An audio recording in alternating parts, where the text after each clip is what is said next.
All right. Hello and welcome to another episode of Sacktown Talks. Today, we're glad to be joined by Senator Steve Bradford. Steve, thanks for joining us. How's it going? I'm doing well. How you been? I'm doing all right. Hanging in here.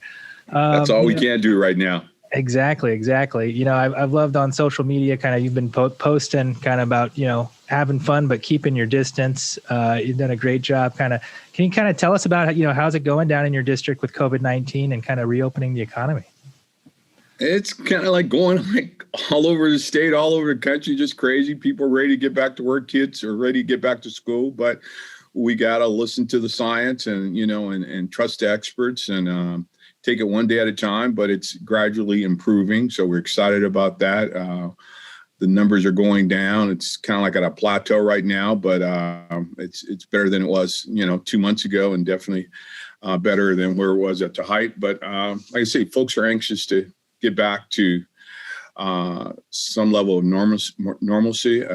But as I stated, we don't want to get back to where it was. We want to be better than where we were, because some of the disparities that existed were only exacerbated during this pandemic. So, but we're making the most of it. And like I say, folks have moved forward in the best way they can, trying to stay busy and stay safe at the same time. Yeah, it's kind of been interesting how these kind of cracks we've had, these kind of problems we've known about for a long time have just been exacerbated. Now they've come to the forefront. Can you kind of tell us, how legislatively your priorities have changed and kind of what you're working on this year that you might not have kind of worked on in the past? Well, I don't think really much has changed. I mean, I think it's helped shine a light on those things that have always been a priority, those things of social equity, just the racial equality that exists here in California and across this nation. Again, COVID has allowed us to shine a light on that, the health disparities, the educational gaps that exist, because now with distance learning, we've seen learning loss far more prominent with people of color.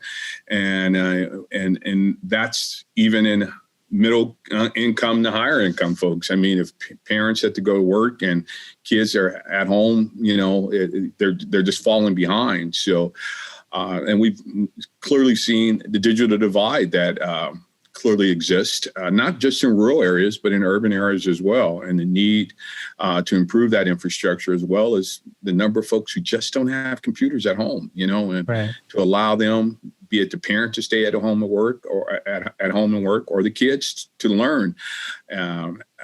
Especially if you have 2 or 3 kids at home and you only have one computer. So there are real challenges that have, that this COVID has shined a light on. So we're working to make sure we kind of address those gaps that clearly existed.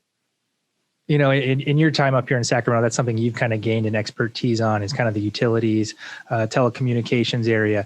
A lot has been talked about, this digital divide, lack of internet, connectivity statewide. Kind of how feasible is internet for all? And is that possible to get done this session? I'm hoping it's going to be feasible. I know my colleague, Lena Gonzalez, Senator, she has a bill that's trying to address that.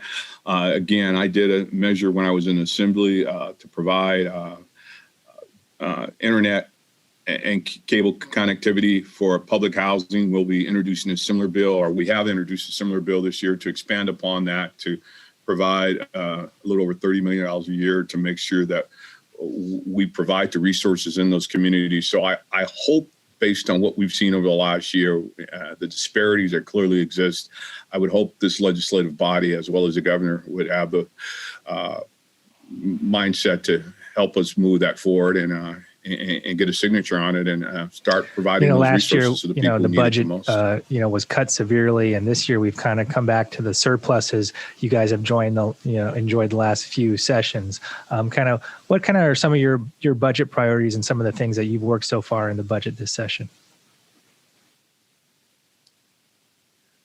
I mean, we just want to make sure. I passed a measure last year for small business tax credits, providing up to $1,000 per employee for any new hire or rehire after July 1 last year. It was $100 million in the budget for that. We're hoping again this year that the governor would support that and put another $100 million in there, because we know our small businesses have been impacted tremendously. Also during the COVID, the cannabis industry has been deemed an essential business. So I have a fee waiver and deferral piece of legislation, SB 595, that was passed 2 years ago, but it wasn't funded. So hopefully we can get some funding in that area to help these small businesses, because the cost of entry into this market is just extremely high. So we can have the fee waiver and deferral measure now funded. It would be a tremendous help. And again, in the cannabis space, SB 1294 that was passed 2 years ago, the social equity bill, continuing was $30 million there when we initially passed it. So hopefully they continue to provide money to help with social equity in that space. And other budget priorities, again, would be helping, as we did last year, not only tenants, but these small mom and pop landlords. People often think about landlords as these wealthy individuals, but many of them are our frontline workers, our teachers, our mailmen, our bus drivers who just happen to invest in property, might have a duplex or a triplex. They live in one and they rent out the other two. It could be their kids' college, fund or their retirement. So we want to make sure these individuals don't lose their property. At the same time, we try to keep people housed. So having money in the budget to do that as you kind of so touched upon earlier, the last year with George Floyd and everything that came out of that has kind of brought up this, great questions of police reform. And, even in the news the other day, there was a news report about somebody, here in California that was put in a chokehold and died. Kind of as chair of the Senate Public Safety Committee, kind of what sort of things are you expecting to see done this year to help kind of further the laws on a kind of police reform and kind of conduct?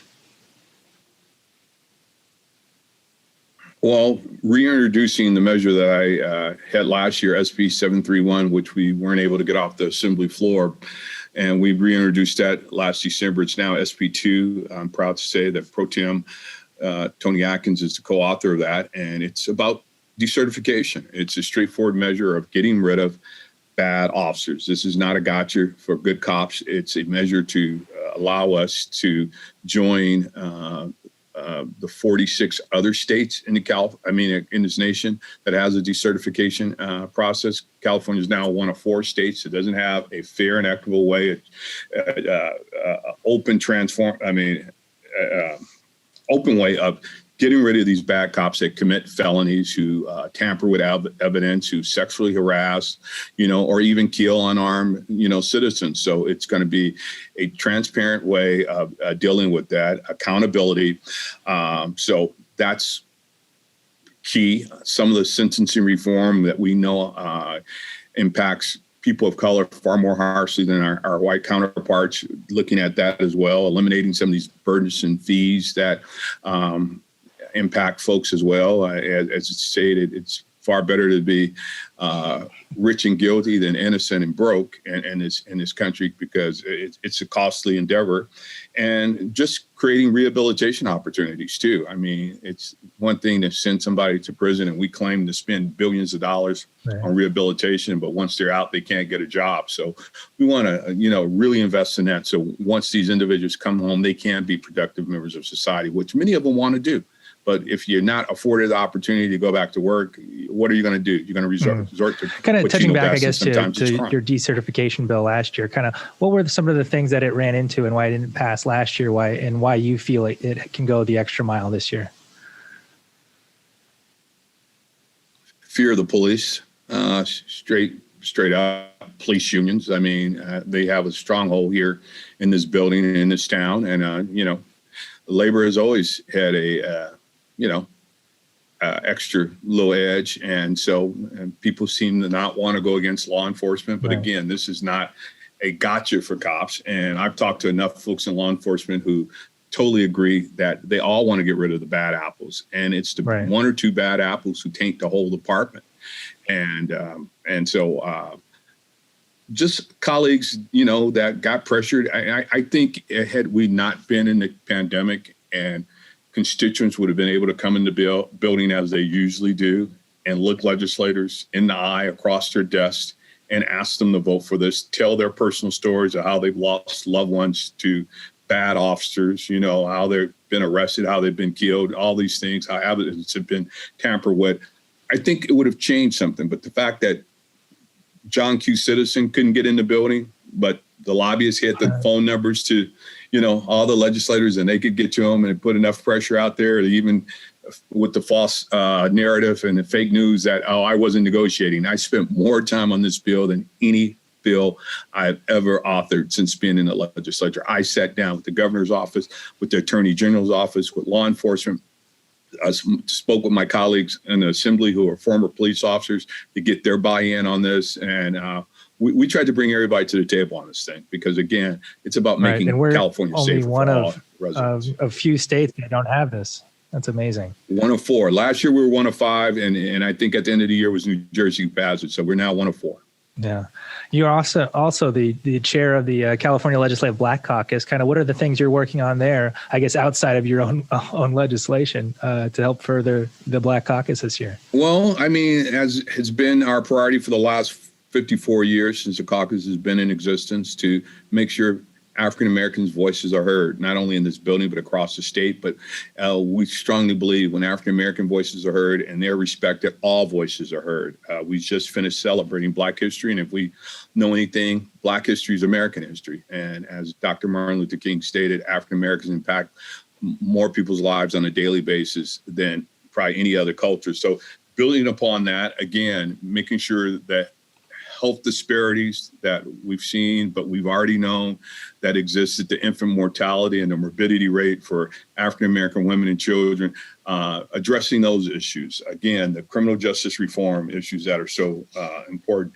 Having ethnic studies, because again, just the lack of knowledge of our history is astounding, and not just amongst us as African Americans, but the rest of the population, and knowing what our contributions have been. And it shouldn't just be celebrated just once a month. It should be celebrated all year long, or at least made aware. So that's why ethnic studies is so important to our educational system. And I thank Dr. Weber for her passage now as our Secretary of State, and we're going to continue to build upon that. And again, just to making sure that home ownership too, just looking at, I was chair of banking and financial institutions, and we were alarmed, but not shocked at how few African Americans got home loans, compared to, their counterparts, and making sure that, they have access to, these financial institutions and have access to the loans and fair rates in order to live the American dream, which is home ownership, which leads to generational wealth. So we're going to work on all those issues. Last year, right after the George Floyd issue, we had Shirley Weber on, we had Senator Holly Mitchell on, and they talked about reparations. Now you've been appointed to this committee on reparations and kind of proposals bringing forth. Kind of, I guess, how has that committee gone, and kind of what have you guys formulated any sort of ideas, or, I guess even met yet? We haven't met yet. We're not due to meet till sometime in June. The governor hasn't made all of his appointments, nor has the speaker. I thank our President Pro Tem Tony Atkins for appointing me to this very important commission and task force. It's going to, again, allow us to shine a light on just some of the horrific, I guess, how do I describe it? Wealth that has been snatched away from African Americans, and that would have been generational wealth that many of, again, our counterparts have been able to enjoy. The stealing and taking of property. And in a prime example is in Manhattan Beach, a piece of property called Bruce's Beach. It was an African-American resort, beach house, restaurant. What else was there? But anyway, right there on Manhattan Beach, the Bruce family, Will and Charles Bruce, bought the property in 1912. And from that point on till the time they sold it in like 1927, they were threatened by the KKK. They tried to burn the place down, just, total harassment, finally until the city came in under false guise of eminent domain and bought their property away, saying we're going to build a park, only to not build that park until 30 years after for fear of a lawsuit. So being able to restore that property back to the Bruce family, and I'm proud to say that Supervisor Janice Hahn, former Congresswoman and former city council person, is totally in support of helping us, if possible, return that property to the Bruce family, because it's hundreds of stories like that of individuals who had their property stolen away. And everybody in this country has seen some form of reparations. Our Native American friends who are now living better than they could have ever imagined 20, 30 years ago with the expansion of Native American gaming. Even our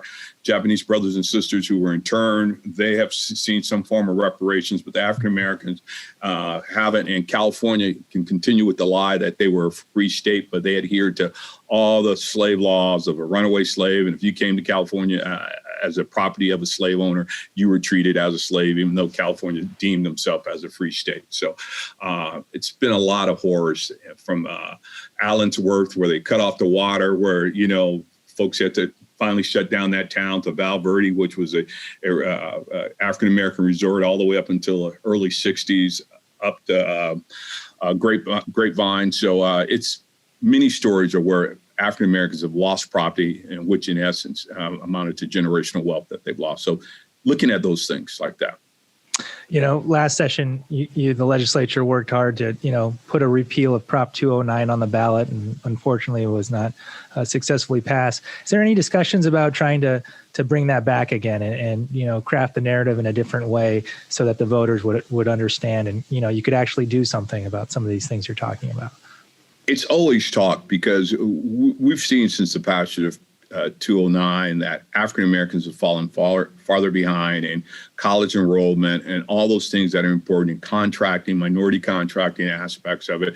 To say looking at color is some kind of advantage, no, it's a disadvantage right now, because we know when you walk in the door, people, when they say they don't see race, they're lying. So to say, let's look at not setting up a quota system, but just, making sure that we have diverse contractors, we have diverse procurement. We've done it in piecemeal with the utility space. We're doing it. I have a diversity bill with Insurance Commissioner Lotta, looking at making sure that they contract with minority-owned, women-owned businesses. We've done it with Chris Holden's bill last year, making sure we have diversity in our corporate boards. We shouldn't have to legislate diversity. So we do need to take another bite at the apple with 209 and make sure that we do consider all those things when, like I said, be it college enrollment, contracting, job opportunities. We should not necessarily set a quota, but make sure that diversity is represented in all that we do. And I guess what do you think fell short with the voters, and why don't you think this catches on yet with the electorate? I think, one, people don't remember 209 and the impacts, many of the young voters. And I just think it was a lot of moving parts there. And I'm not going to lay blame on any one particular, but I think it was just a lot of different moving parts in messaging, having a clear message of saying this is an opportunity for all, for women, for minorities, that should be considered again. And it was just hard to message that in a single voice that resonated with a lot of people. And so I think if we had to do it all over again, we probably could get it right. I mean, but hindsight's 2020. But I hope we don't give up on the effort, and maybe our governor might see fit to do something through executive order or something. We don't know. So. You've always been one of the most more social, engaging members. Kind of how have you been doing during COVID-19, kind of dealing with the distancing, not being able to be as social, and kind of reaching out to your constituents? It's tough. I mean, as you know, I like interacting with my colleagues, with the Third House, with my constituents. I take pride in the fact that I've been elected for 22 years and I've never missed a day. I've never missed a day on the city council. I never missed a legislative session here. I believe in showing up and getting the work done. But this is a people business. As Willie Brown says, it's a relationship business. And if you can't interact directly with your colleagues, with your constituents, with your adversaries, it makes it very hard to you move the needle and get things done. So, but we're making it work. We're staying engaged. We're doing stuff like this because I'd rather be in the studio with you right now. Yeah, but we have to do it via Zoom. I'm not a big fan of this using like I say, a computer to communicate with folks all the time. But we're making it work. So I'm surviving just like all of us, and you are doing it. So, hey, hopefully we'll get back to direct contact real soon.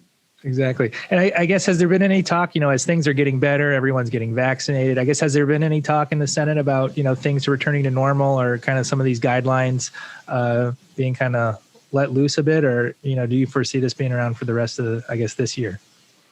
I mean, the governor announced, just this week, school reopenings yesterday. So I hope we're progressing back. But again, I want to preface this fact. I hope we don't get back to what was normal. I hope we get better than what we had before, and really listen to all people and make sure that we have a fair and equitable society that respects all groups of individuals. So I hope this will teach us something and we can be better than where we were a year ago. But yeah, we do need to open back up this building. We need to open up our businesses. We need to open back our schools. So again, it's a lot of talk, but again, it's just, we're doing it one step at a time, being cautious, making sure we listen to the experts, respect the science of how this disease is transmitted, and making sure that we do our best to abate it, and make sure, most importantly, that folks get vaccinated. That's key.